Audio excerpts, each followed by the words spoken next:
تفہیم القرآن سید ابوالعلا مودودی۔ سورہ شورى آیات 51 تا 53۔ اعوذ باللہ من الشیطان الرجیم، بسم اللہ الرحمن الرحیم۔ تقریر ختم کرتے ہوئے اسی مضمون کو پھر لیا گیا ہے جو آغاز کلام میں ارشاد ہوا تھا۔ بات کو پوری طرح سمجھنے کے لیے اس سورہ کی پہلی آیت اور اس کے حاشیے پر دوبارہ ایک نگاہ ڈال لیجئے۔ وَمَا كَانَ لِبَشَرٍ أَن يُكَلِّمَهُ اللَّهُ، کسی بشر کا یہ مقام نہیں ہے کہ اللہ اس سے روبرو بات کرے، إِلَّا وَحْيًا، اس کی بات یا تو وحی یعنی اشارے کے طور پر ہوتی ہے۔ تفسیر: یہاں وحی سے مراد القاء الہام، دل میں کوئی بات ڈال دینا یا خواب میں کچھ دکھا دینا ہے، جیسے حضرت ابراہیم علیہ السلام اور حضرت یوسف علیہ السلام کو دکھایا گیا۔ سورہ یوسف آیات 4 تا 100، سورہ صافات آیت 102۔ او من وراء حجاب، یا پردے کے پیچھے سے۔ تفسیر: مراد یہ ہے کہ بندہ ایک آواز سنے مگر بولنے والا اسے نظر نہ آئے، جس طرح حضرت موسیٰ علیہ السلام کے ساتھ ہوا کہ طور کے دامن میں ایک درخت سے یکایک انہیں آواز آنی شروع ہوئی مگر بولنے والا ان کی نگاہ سے اوجھل تھا۔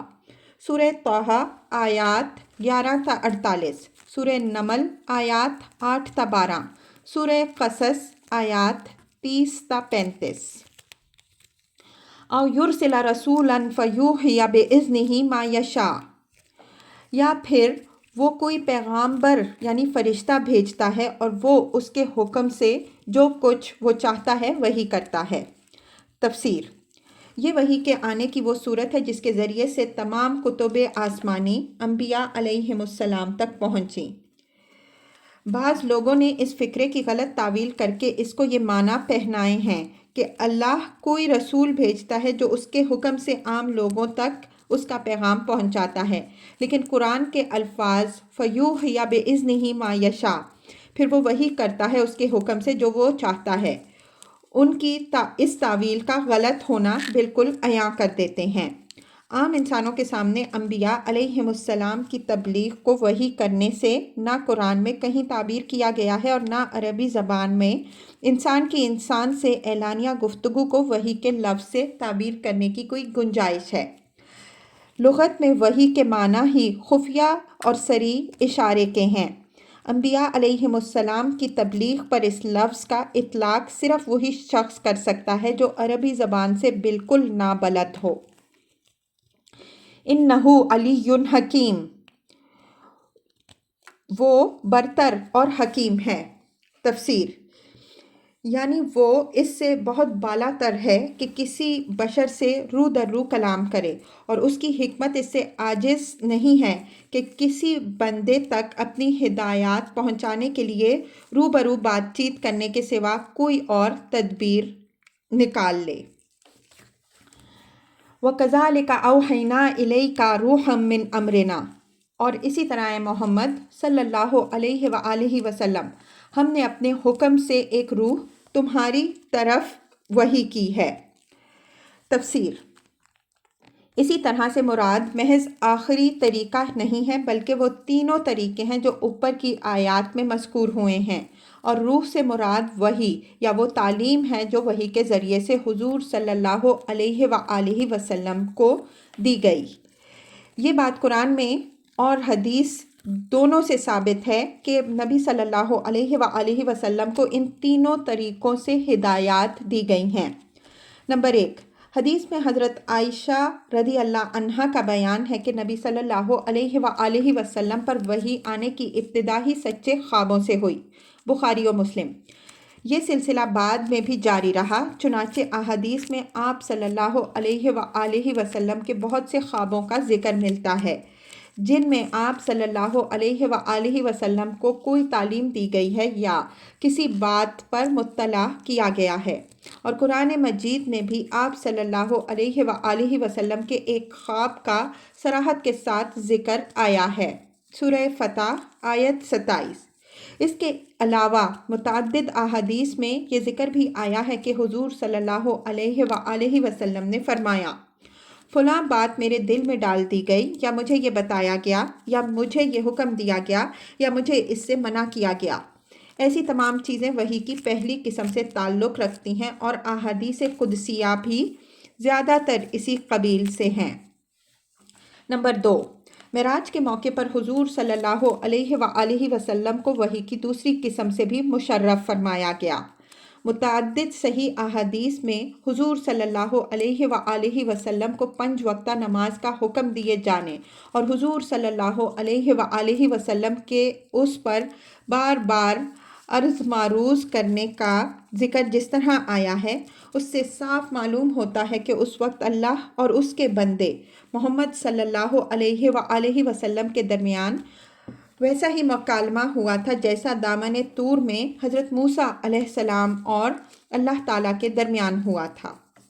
نمبر 3، رہی تیسری قسم تو اس کے متعلق قرآن خود ہی شہادت دیتا ہے کہ اسے جبریل امین علیہ السلام کے ذریعے سے رسول اللہ صلی اللہ علیہ وآلہ وسلم تک پہنچایا گیا ہے۔ سورہ بقرہ آیت 97، سورہ شعراء آیات 192 تا 195۔ ما کنت تدری مل کتاب ولل ایمان، تمہیں کچھ پتہ نہ تھا کہ کتاب کیا ہوتی ہے اور ایمان کیا ہوتا ہے۔ تفسیر، یعنی نبوت سے سرفراز ہونے سے پہلے کبھی حضور صلی اللہ علیہ وآلہ وسلم کے ذہن میں یہ تصور تک نہ آیا تھا کہ آپ صلی اللہ علیہ وآلہ وسلم کو کوئی کتاب ملنے والی ہے یا ملنی چاہیے، بلکہ آپ صلی اللہ علیہ وآلہ وسلم سرے سے کتب آسمانی اور ان کے مضامین کے متعلق کچھ جانتے ہی نہ تھے۔ اسی طرح آپ صلی اللہ علیہ وآلہ وسلم کو اللہ پر ایمان تو ضرور حاصل تھا، مگر آپ صلی اللہ علیہ وآلہ وسلم نہ شعوری طور پر اس تفصیل سے واقف تھے کہ انسان کو اللہ کے متعلق کیا کیا باتیں ماننی چاہیے، اور نہ آپ صلی اللہ علیہ وآلہ وسلم کو یہ معلوم تھا کہ اس کے ساتھ ملائکہ اور نبوت اور کتب الہی اور آخرت کے متعلق بھی بہت سی باتوں کا ماننا ضروری ہے۔ یہ دونوں باتیں ایسی تھیں جو خود کفار مکہ سے بھی چھپی ہوئی نہ تھیں۔ مکہ معظمہ کا کوئی شخص یہ شہادت نہ دے سکتا تھا کہ اس نے نبوت کے اچانک اعلان سے پہلے کبھی حضور صلی اللہ علیہ وآلہ وسلم کی زبان سے کتاب الہی کا کوئی ذکر سنا ہو، یا آپ صلی اللہ علیہ وآلہ وسلم سے اس طرح کی کوئی بات سنی ہو کہ لوگوں کو فلاں فلاں چیزوں پر ایمان لانا چاہیے۔ ظاہر بات ہے کہ اگر کوئی شخص پہلے سے خود نبی بن بیٹھنے کی تیاری کر رہا ہو تو اس کی یہ حالت تو کبھی نہیں ہو سکتی کہ 40 سال تک اس کے ساتھ شب و روز کا میل جول رکھنے والے اس کی زبان اور کتاب اور ایمان کا لفظ نہ سنیں، اور 40 سال بعد یکایک وہ انہی موضوعات پر دھواں دھار تقریریں کرنے لگیں۔ تشریح کے لیے ملاحظہ ہو تفہیم القرآن جلد سوم حاشیہ 109 سورہ قصص۔ وَلَٰكِنْ جَعَلْنَاهُ نُورًا نَهْدِي بِهِ مَن نَّشَاءُ مِنْ عِبَادِنَا، مگر اس روح کو ہم نے ایک روشنی بنا دیا جس سے ہم راہ دکھاتے ہیں اپنے بندوں میں سے جسے چاہتے ہیں۔ وَإِنَّكَ لَتَهْدِي إِلَىٰ صِرَاطٍ مُّسْتَقِيمٍ، یقیناً تم سیدھے راستے کی طرف رہنمائی کر رہے ہو۔ صِرَاطِ اللَّهِ الَّذِي لَهُ مَا فِي السَّمَاوَاتِ وَمَا فِي الْأَرْضِ، اس خدا کے راستے کی طرف جو زمین و آسمان کی ہر چیز کا مالک ہے۔ الا الی اللہ تسیر الامور، خبردار رہو سارے معاملات اللہ ہی کی طرف رجوع کرتے ہیں۔ تفسیر، یہ آخری تنبیہ ہے جو کفار کو دی گئی ہے۔ اس کا مطلب یہ ہے کہ نبی نے کہا اور تم نے سن کر رد کر دیا، اس پر بات ختم نہیں ہو جانی ہے۔ دنیا میں جو کچھ ہو رہا ہے وہ سب اللہ کے حضور پیش ہونا ہے، اور آخر کار اسی کے دربار سے یہ فیصلہ ہونا ہے کہ کس کا کیا انجام ہونا چاہیے۔